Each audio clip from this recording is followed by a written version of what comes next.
É verdade. Olá, internautas aqui da TV 61. Estamos começando mais um bate-papo com o Hélio Dolio. Está aqui o Hélio e está aqui o Alisson. Hoje o tema não podia deixar de ser, né? Pazuello na CPI da pandemia, ou CPI do genocídio, como queira, né, Hélio? Como vai que você? Tudo bem? Tudo bem, Alisson, tudo bem, Negrão, todos. Alisson, beleza aí? Bom, Está bom um cenário dia, bom bonito, dia. Alisson. Hoje eu aproveitei aqui o meu quintal aqui, Está travando. falar um pouco aí da CPI. Travando. Tá travando. Olha só, a gente vai inaugurar hoje um quadro aqui no Bate-Papo com o Hélio Dolio. Quem tem nos assistido desde o começo, a gente, de vez em quando, traz aí um pouco das memórias do Hélio, né?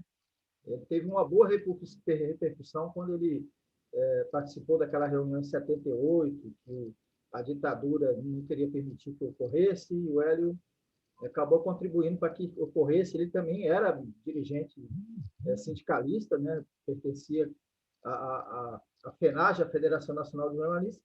Isso aí nos suscitou a ideia de criar o Baú do Hélio. Gostou, Alisson, do nome? Baú do Hélio. Adorei. Até porque aí... É um baú. É um baú, né? Então, assim, vamos tirar desse baú aí, que o Hélio guarda aí na sua memória, né? No seu coração, o que ele viveu, né? O Hélio tem uma grande história de luta, né? Foi preso pela ditadura militar, né? Participou muito do movimento estudantil na UNB, histórico, né? As lutas históricas da UNB, e ele, como jornalista, tem muita história para contar, e a gente vai falar um pouco sobre isso quando ele foi começar a cobrir o Senado Federal, em 1978. Então, o nosso baú... 72, desculpa, eu estava confundindo com 78 da reunião com Lula. 1972, nós vamos falar sobre isso. Então, 72 era o governo do Médici ainda, né? Um período duro ainda do regime militar. Exatamente. Mas vamos começar, então, com Pazuello. Olha só, mas eu não assisti tudo, eu vi pouca repercussão, Hélio. Ele até que acabou falando muita coisa, né? Apesar de que mentiu bastante e tal, e, de certa forma, ele foi também bem confrontado pelos senadores e tal. Mas a avaliação é sua, Hélio, sua e do Alisson. Vamos começar aí. Como é que você avalia a saída de Pazuello lá na CPI da pandemia?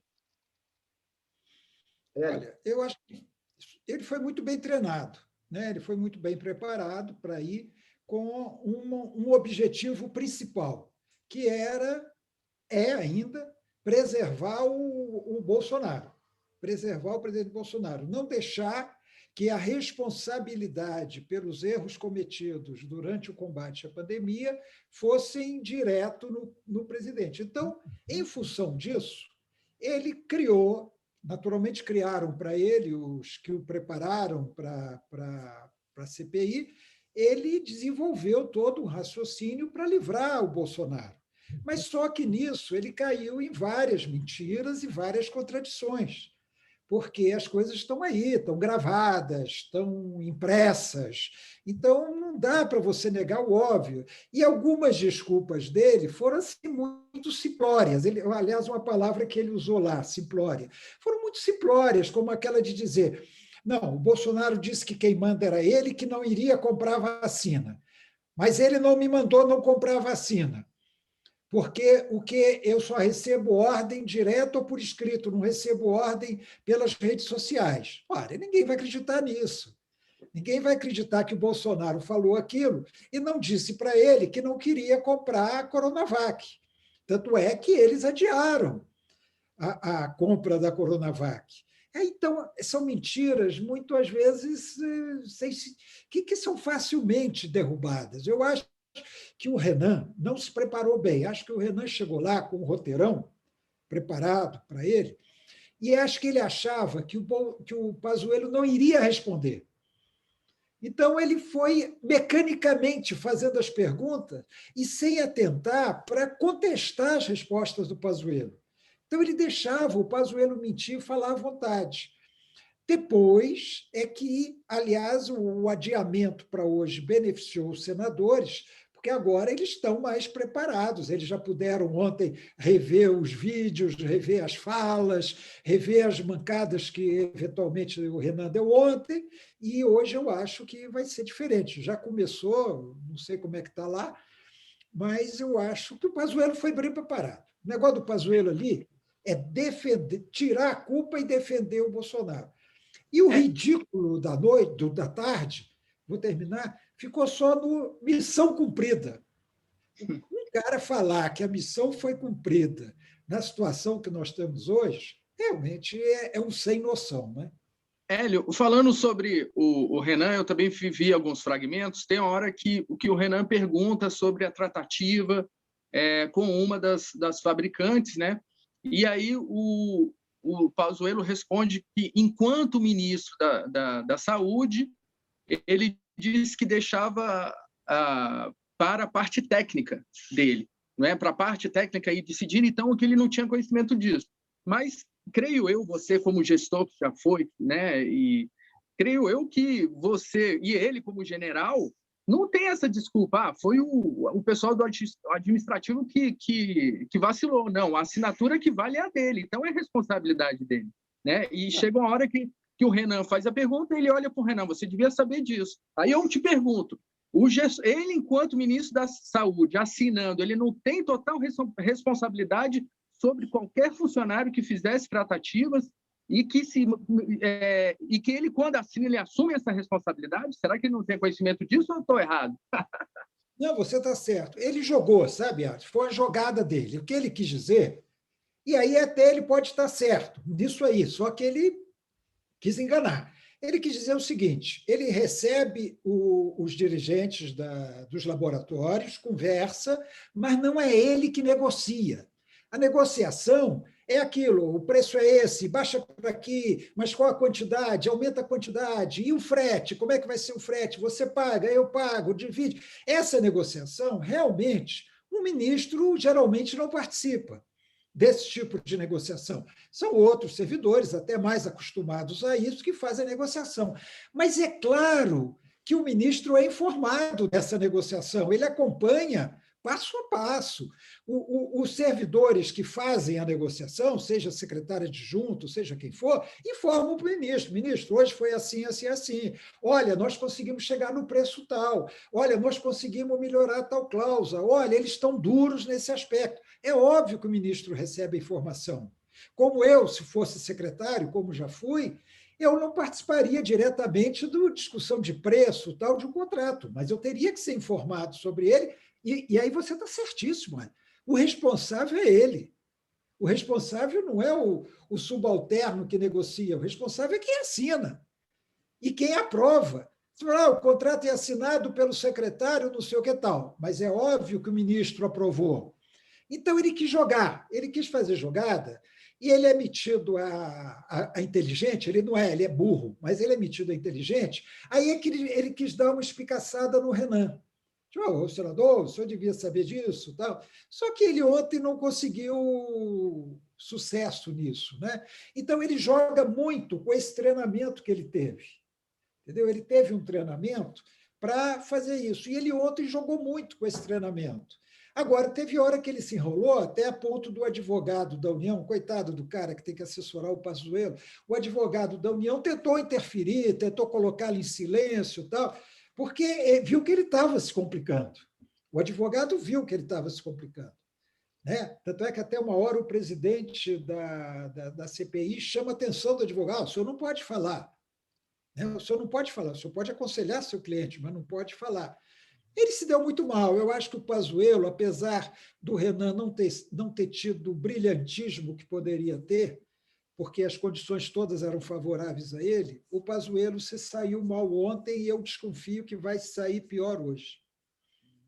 Você acha que pode ter sido uma total ou uma meia confissão de culpa, desde a tentativa dele com habeas corpus e a conduta dele, é? Eu acho que o habeas corpus foi uma prevenção que ele teve, ele ficou assustado com o que aconteceu com o Fábio Weingarten. Então, depois ele viu que a reação ao habeas corpus foi negativa. Ele passou por medroso, covarde, cagão, essas coisas todas. Então, acho que ele viu e falou assim, não, eu vou responder. Eles acertaram lá, você responde, mas responde do jeito que nos interessa que você responda. Cuidado, tal, coloca o advogado lá do lado. Então, eu acho que ele tem o habeas corpus a favor dele, porque se uma hora ele quiser falar isso, eu não vou responder, ele fala. Você viu que ele ficou calado. Quando Humberto Costa falou que ele devia pedir desculpas ao povo brasileiro, ele ficou calado. Ele não disse nada, ele tem um direito, ele não precisa falar. A cada intervenção de senador, ele não precisa falar. Então, acabou que a CPI ela tem esses problemas. Quer dizer, Humberto Costa, se olhar nas redes oposicionistas ontem, virou o herói da CPI porque ele bateu duro no Pazuello. Mas CPI não é para isso. CPI é para investigar e desvendar as coisas. Não é para fazer discurso bonito.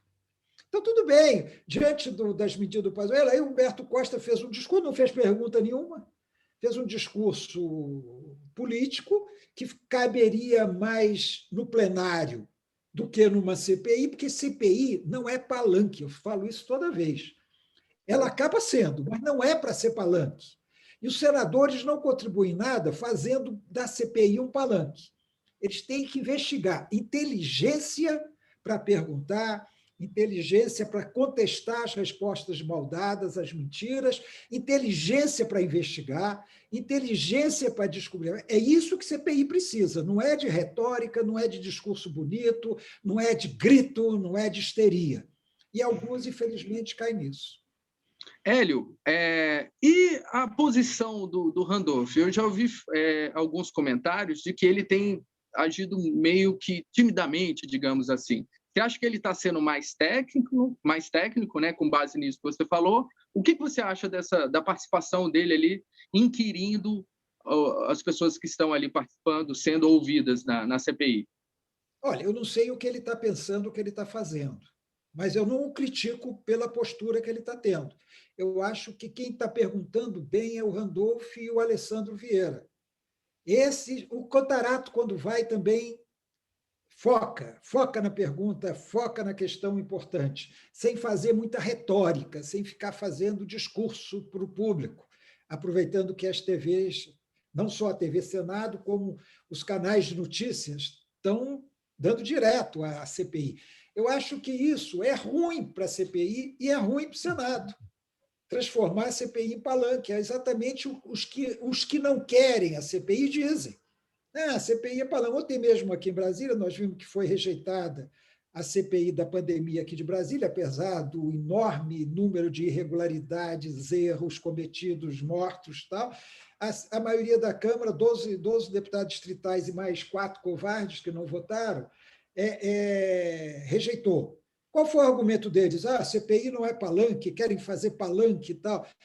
Isso é argumento de quem não quer CPI, mas não pode ser um argumento reforçado por quem está na CPI. Entendeu? Às vezes a gente é mal compreendido quando fala isso. Mas Humberto falou tão bem, falou o que eu gostaria de ouvir. Fez um discurso perfeito sobre a pandemia, mas não é o lugar. Ali ele tem que ter as perguntas certas para interrogar o depoente. E saber interrogar o depoente. Não é para fazer o discurso. O discurso é em outro lugar.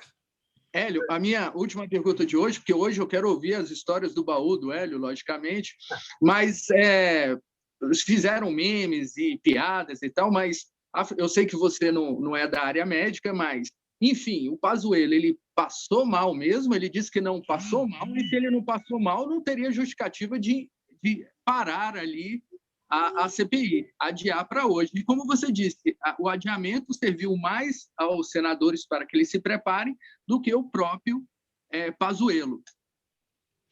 Olha, o Pazuello é mentiroso até nisso. Não é? Eu já disse assim, eu sempre tenho um pé atrás em relação aos senadores. Eu não confio muito neles, não. Né? Como políticos, de modo geral, generalizando, não todos. O senador Otto Alencar, que é médico e gosta de dizer que é médico, né? O senador Otto Alencar disse que atendeu o Pazuello, que o Pazuello estava com um negócio chamado suspeita de síndrome vasovagal, né? Que ele estava com o sangue tinha saído do septo, estava na perna e tal. Eu não acredito que não tenha acontecido nada com o Pazuello. Eu acho que o Pazuello é um mentiroso. Então, o Pazuello passou mal. Pode ser que não tenha passado mal o suficiente para que a sessão fosse adiada. E pode ser que o adiamento fosse uma manobra dos senadores para jogar para hoje, porque se continuasse ontem, Alisson, iria até meia-noite, 1, 2 horas da manhã, que tinha mais 21 inscritos, se eu não me engano. Então, imagina como é que demoraria. Então, eu acho que aconteceram as duas coisas. Ele passou mal e está mentindo quando diz que não passou mal, e os senadores aproveitaram que ele passou mal e tiveram um motivo para fazer esse adiamento. Mas eu estou achando, eu não tenho informação. A presença do advogado é legal, o advogado da União, ele não pertence mais ao governo, é legal a presença dele?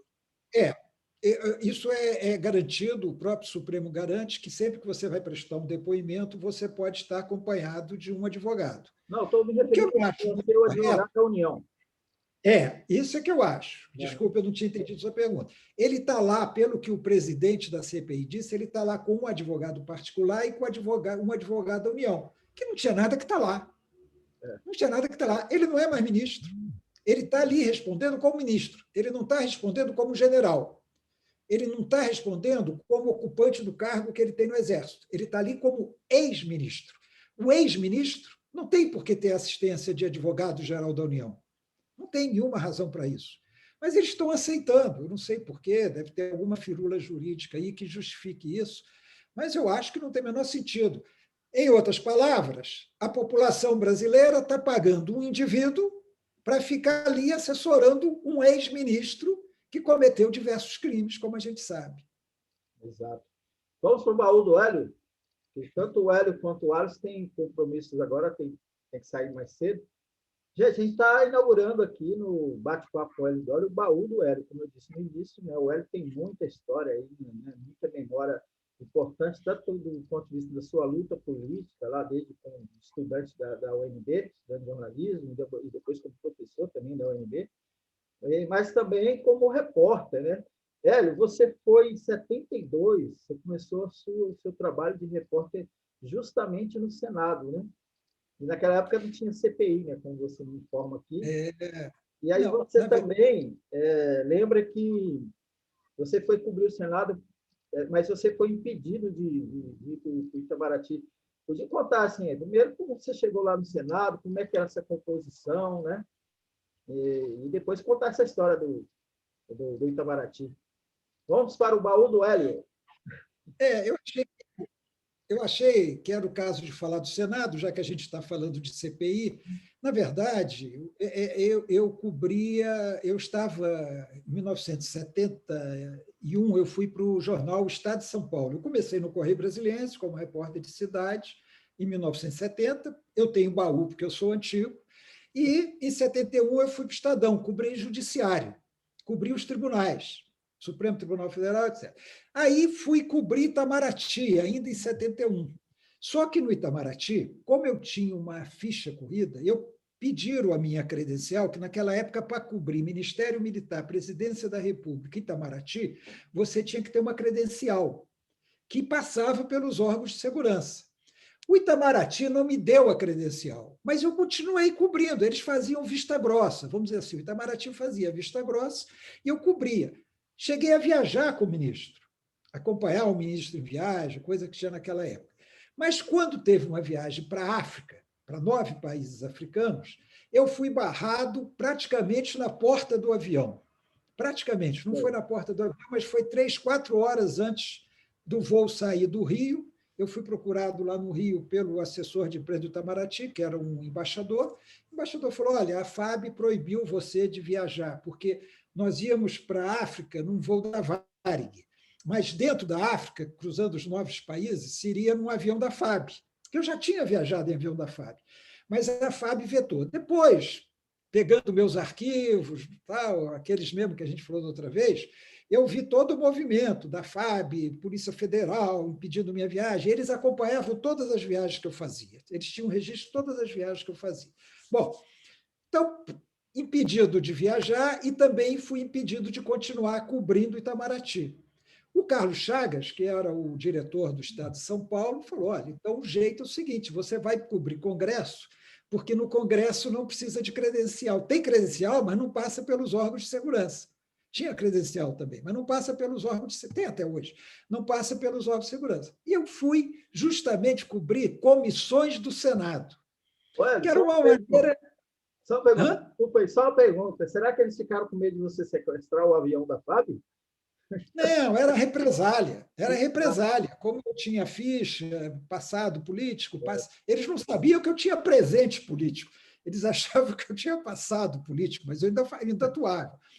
Mas cheguei no Senado, começando mesmo de baixo, comissões do Senado, que não tinham muita importância. Você tem uma ideia, Negrão? O Senado, na época, tinha 7 senadores da oposição. Se eu não me engano, naquela época tinham menos senadores que não tinha tanto Estado, né? Não tinha Tocantins, não tinha Mato Grosso do Sul, não tinha, territórios, tinha 3 territórios. Então tinha menos senador, mas só 7 eram do MDB, que era o partido de oposição. Só 7. Eles seriam incapazes de criar uma CPI. E se eles tentassem criar uma CPI, sabe como é que o governo, na época, impediria a criação da CPI, supondo que não tivesse a maioria para isso? Cassava o mandato dos senadores da oposição, como fez diversas vezes. Cassou inúmeros mandatos de parlamentares. É essa ditadura que o pessoal quer de volta. Está vigente o AI-5, né? O AI-5 está em vigência, né? O AI-5 estava em vigência na época. Estava em vigência, era só assinar. Era só assinar que você cassava o mandato. E eu fui para lá... entre nós, né, Hélio? O MDB como oposição, mas, entre aspas, uma oposição ali... concedida. Como você falou, cerceada, né? Na Câmara, Alisson, você tinha 2 grupos do MDB. Você tinha os chamados moderados e os autênticos. Os autênticos eram mais aguerridos, faziam discursos mais fortes. Tanto é que sofreram muitas cassações. No Senado, você não tinha esses 2 grupos. Dos 7 senadores, dá para dizer o seguinte: tinha um mais combativo, que era Franco Montoro, de São Paulo. Esse era combativo. E você tinha mais ou menos ali o Nelson Carneiro, da Guanabara, que na época tinha o estado da Guanabara. Então, você tinha o Nelson Carneiro da Guanabara. Os outros eram muito dóceis ao governo, inclusive os outros 2 da Guanabara, o do Rio de Janeiro, que era famoso, era o almirante Amaral Peixoto, que era casado com uma filha do Getúlio Vargas.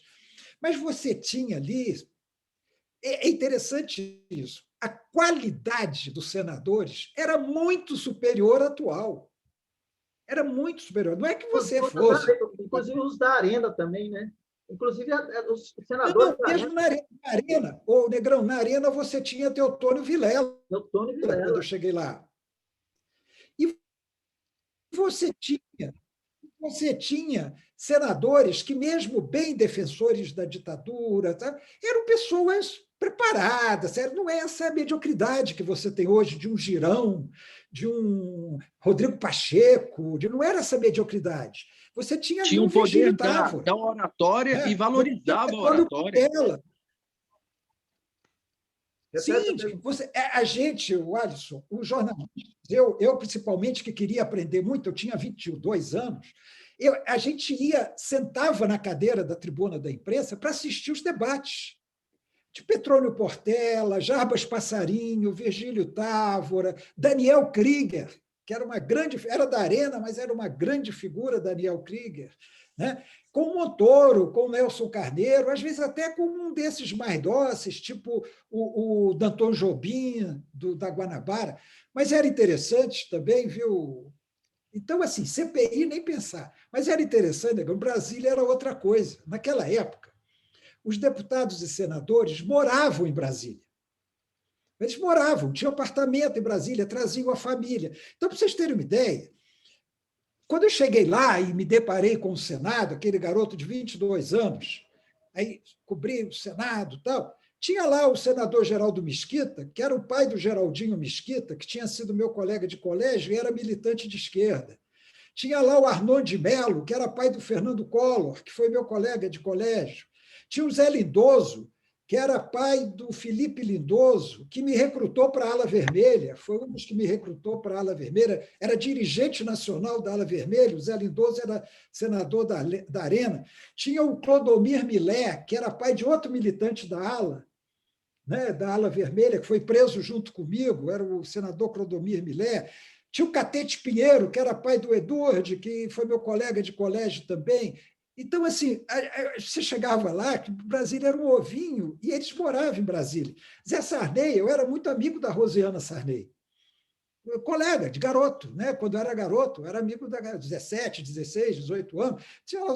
Então, ficava mais fácil aquele contato. Emival Caiado, que era senador, era pai do Sérgio Caiado, que era meu vizinho de bloco, morava no meu bloco, na 106, o Emival Caiado, e o Sérgio Caiado era meu amigo, foi meu colega de colégio e era meu vizinho.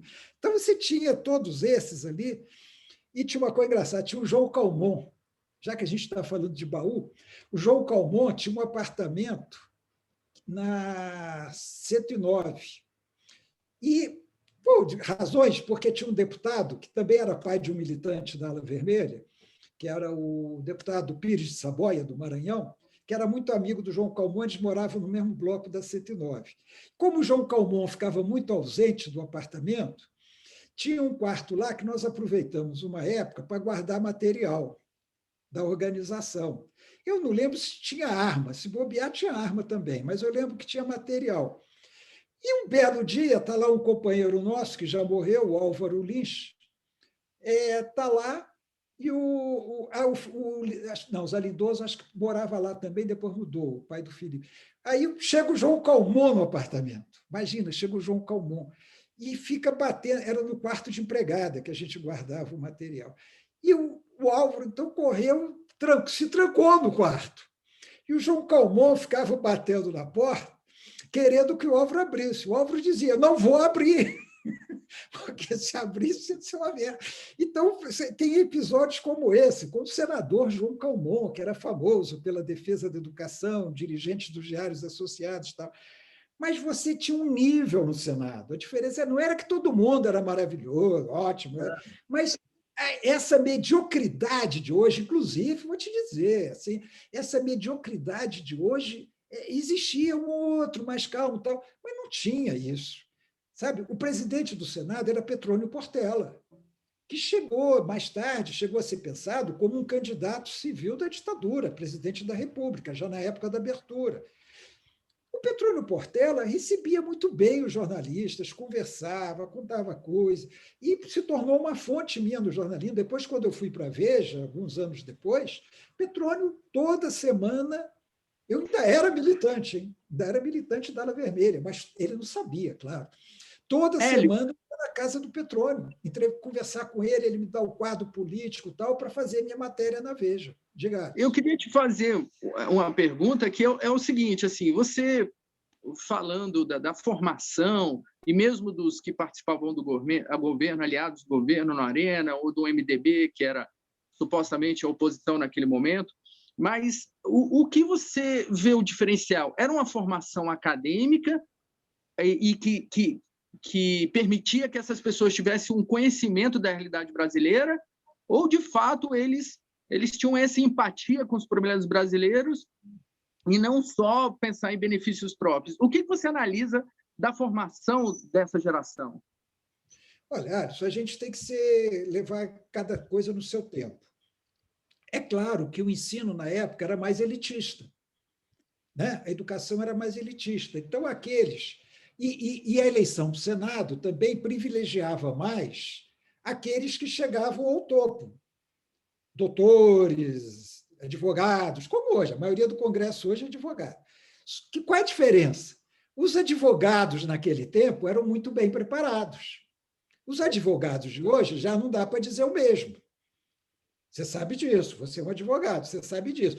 A qualidade dos cursos de direito espalhados pelo país não é a mesma qualidade. Agora, você falou assim, massificou? Hoje massificou. Naquela época era mais fechado. Então, eu estou colocando os termos. O que eu estou colocando realmente é o seguinte, eram pessoas, eu não sei se eles estavam mais preocupados com o problema do Brasil, se não estavam preocupados, assim, mas nós vivíamos numa ditadura, A maioria deles defendia a ditadura, eram conservadores, eram de direita, a maioria deles. Teotônio Vilela era da Arena, mas fugia um pouco, tanto é que depois se tornou um grande oposicionista. Daniel Krieger era um defensor dos direitos humanos, era um defensor da justiça e era da Arena, mas você tinha também o Filinto Miller, que era um torturador do tempo do Getúlio. O Filinto morreu num desastre de avião, acho que em 73. Ele morreu, mas o Filinto Miller chegou a ser presidente do Senado. Era um dos grandes. Você tinha o Filinto Miller, tinha uma turma dele que eram chamados Filintos Boys. Entre eles, o Marco Maciel, que depois chegou a vice-presidente da República, hoje, infelizmente, uma grande figura também, o Marco Maciel. E era vigente ainda o AI-5, né? Os efeitos e tudo. O AI-5, sim. Por isso que eu digo, a oposição era muito dócil. E se ela saísse dessa docilidade, você podia simplesmente cassar o mandato, como caçaram de vários. Caçaram o mandato de vários senadores, de vários deputados durante esse período. Né? Mas você tinha ali um debate. Entendeu, Alisson? O que eu quero dizer é o seguinte: você tem debate no Senado hoje? Você dá notícia de um bom debate, que os jornalistas saiam das suas coisas, das suas máquinas de escrever, que na época era máquina de escrever, e vão para o plenário assistir o debate? Pois naquela época você tinha isso na Câmara e tinha no Senado. Na Câmara era melhor. Depois eu fui para a Câmara, depois eu fui cobrir comissões da Câmara que eram bem mais agitadas, bem mais interessantes. E a Câmara tinha um grupo dos chamados autênticos do MDB, que era bom. Esse fazia o discurso certo, brigava. Alencar Furtado, que morreu recentemente, Lisanas Maciel, Chico Pinto, Marcos Freire, Fernando Lira, Marcondes Gadelha, na época, depois virou governista. Então, você tinha uma turma de briga na Câmara. No Senado era mais o Franco Montoro e um pouco o Nelson Carneiro. Os outros faziam protesto, tal, mas era aquela coisa mais dócil. Mas são outros tempos, né? Hoje a gente tem que conviver. Eu fico com pena dos jornalistas que cobrem Congresso. Eu fico com pena, porque eu gostava de ir para o Congresso, eu gostava de ir para lá, era uma coisa que me dava para ir. Teve época que eu cobria Congresso, que eu chegava lá 8 horas da manhã, saía 10 da noite. Eu gostava. Hoje eu me sinto mal indo ao Congresso, sinceramente. Me sinto mal diante daquela corrupção, daquele bando de corrupto, de medíocres, sabe, de pessoas sem cabeça, que não sabem concatenar uma frase, tipo o Eduardo Girão, por exemplo, tipo outros que têm aparecido por aí, me dá vergonha. O Rodrigo Pacheco presidiu o Senado e o Arthur Lira presidir a Câmara, dão vergonha. Não que já não tenham tido piores, teve Eduardo Cunha na Câmara, mas dá vergonha para o país, é uma vergonha ter um cara como Arthur Lira presidindo a Câmara dos Deputados e ter um cara como Rodrigo Pacheco presidindo o Senado Federal. Naquela época, você fala assim, Petrônio Portela envergonhava? Não, Petrônio Portela não envergonhava, era um direitista, tal, liberal, mas o cara que apoiava, mas não envergonhava. Sabe? Flávio Marcílio tinha todos os defeitos, mas não envergonhava a Câmara dos Deputados. E foi presidente da Câmara durante muito tempo. Né? Hélio, hoje é vergonha. Hélio, tomara que a gente possa aí tentar, que é difícil, né, nesse processo, reverter aí. Temos, afinal de contas, eleições para o Congresso aí se aproximando. Desculpa, porque essa conversa aqui, o baú já é uma realidade, né? Hoje é a nossa primeira conversa aí com as suas memórias importantes, trazê-las. Eu vou conversar, puxar aqui, passar uma bola ali para o nosso amigo jornalista, João Negrão, para caminharmos aí para o final da entrevista, que ambos temos compromissos, né, Hélio? E o João também, claro. Não, acho que é isso. Até porque nosso tempo já está findando aqui. O Hélio trouxe aí muitas informações importantes do seu baú. E eu acho que o Senado eu acho que pode ter desdobramentos. Nós tivemos lá o pacote de abril, certamente você estava lá no Congresso, né? Cobri o pacote de abril pela Veja, e minha principal fonte era Marco Maciel. Olha, que maravilha. Então, a gente vai ter muita coisa do Senado e muita coisa do baú do Hélio na Câmara, que ele também traz o baú. Mas tem um outro tema que você trouxe aí, Hélio, que a gente pode tratar também ou na próxima segunda-feira ou em outros programas, outros baús, que é a sua militância na ala vermelha. Né? Você ia aprofundar um pouco, quem já conhece a história da militância de esquerda do Brasil na resistência ao regime militar, sabe que é a ala vermelha, mas muito do nosso público novo não sabe, e aí a gente pode trazer esse assunto nos nossos próximos programas. Agradecer, Hélio, muito bom, como sempre, engrandecendo aqui, né, o seu bate-papo, né, engrandecendo a nossa TV 61, o bate-papo do Hélio Dolly, jornalista renomado, escritor, consultor em comunicação, e o nosso parceiro de sempre, Alisson Lopes, advogado, professor, capoeirista e poeta também, né? Eu que tenho que agradecer a oportunidade de estar entre pessoas tão ilustres e tão amigas. Valeu, gente. Até segunda-feira. Bom final de semana para todo mundo aí. Até a